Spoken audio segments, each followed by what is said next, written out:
Assalamu alaikum, dear students, honors first year and degree and honors second year non-credit. Today we'll discuss memorandum or memos.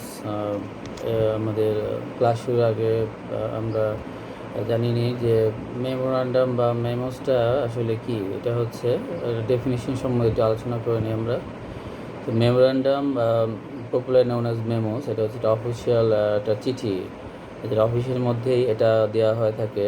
সাধারণত এটা office প্রধান তার এমপ্লয়িজদের দিয়ে থাকেন, কিংবা একজন পার্সন থেকে আরেকজন পার্সন দিতে পারেন, বা সকল এমপ্লয়িজকে এই চিঠিটা দিতে পারেন।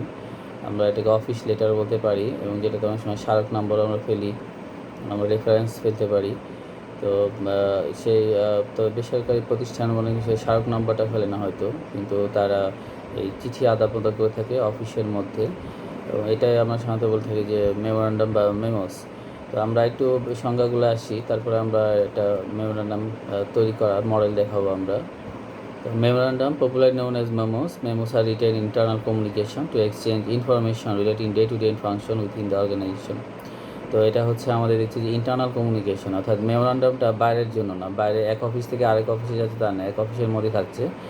আর related day to day function, প্রতিদিনের প্রাত্যহিক কাজকর্মের সাথে সম্পর্কিত রয়েছে উইথিন দ্য অর্গানাইজেশনস।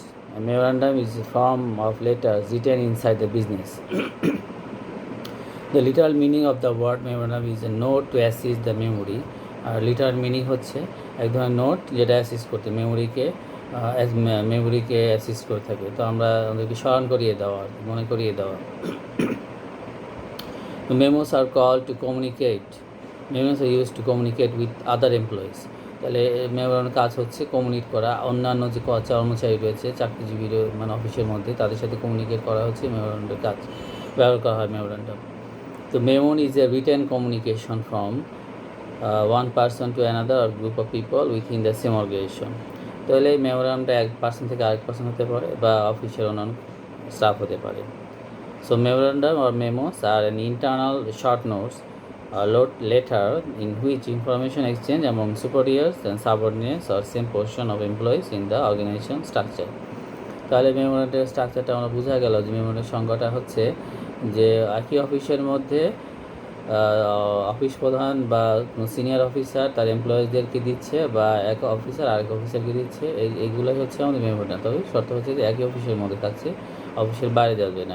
এটা হচ্ছে একটা মেসেজ বা লেটার, বা অফিসিয়াল লেটার বা অফিসিয়াল লেটার বা মেসেজ বা ইনফরমেশন, যেটাই বলি না কেন আমরা।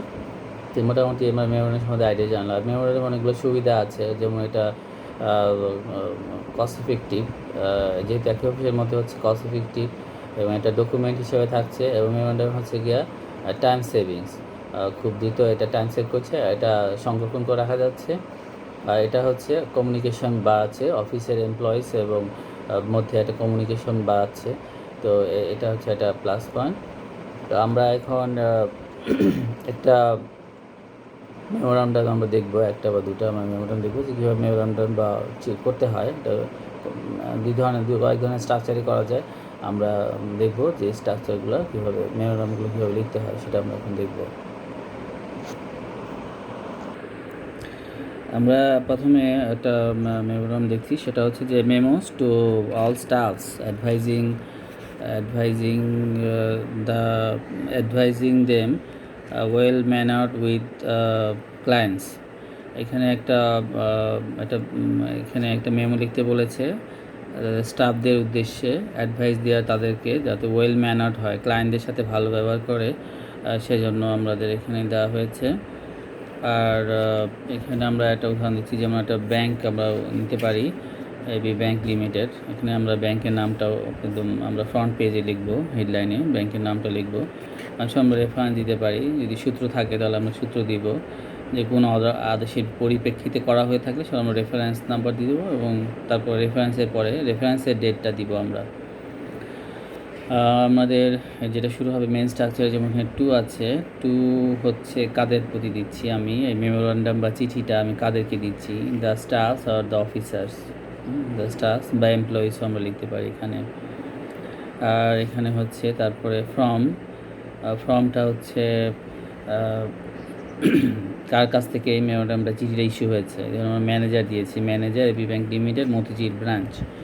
তো এই যে আমরা কোন অফিস প্রধান তার ঠিকানা এটা আমরা পুরোটাই দিয়েছি। অনেক সময় পুরোটা নাও লাগতে পারে, যেহেতু অফিসের ঠিকানার উপরে দেওয়াই আছে।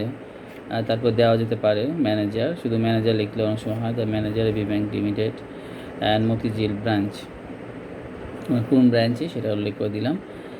আর এখানে ডেট দিতে হবে একটা, আমরা এখানে ডেট দিয়েছি।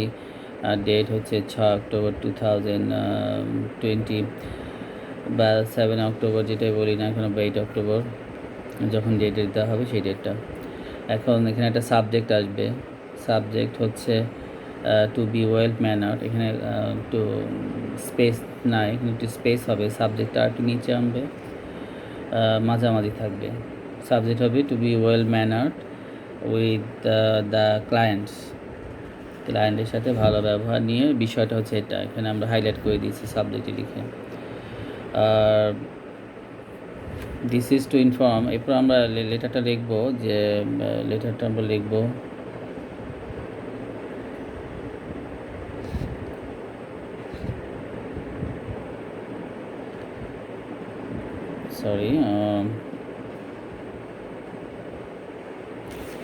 আমরা লেটারটা লিখবো, সেটা হচ্ছে যে দিস ইজ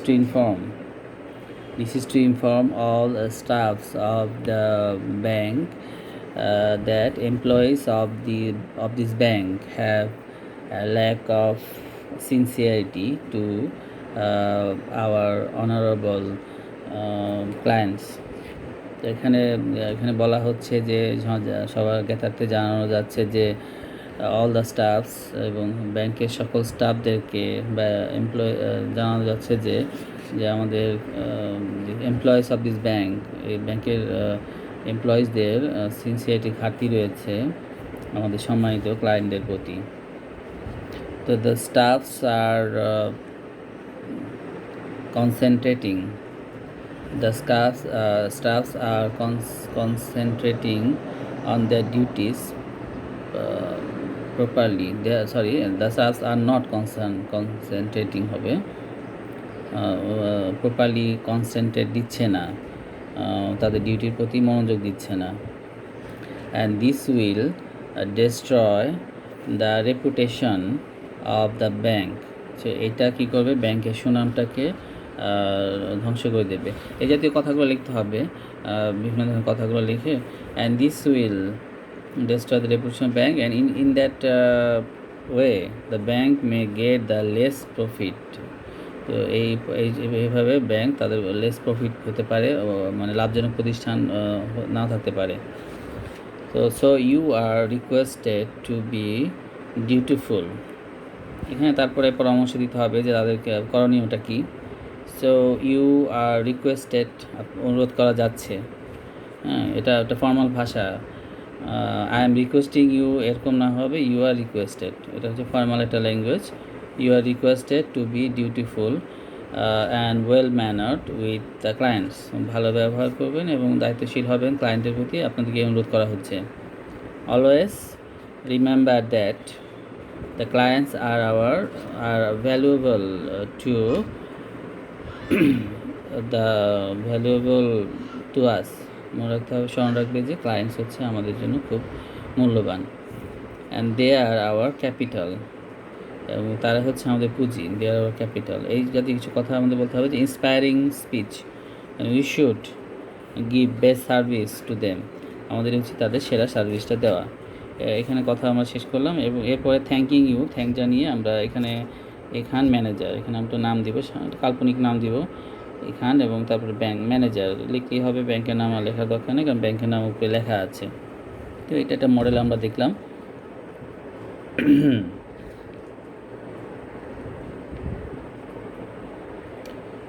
আমরা এরপরে আমরাতে যাচ্ছি,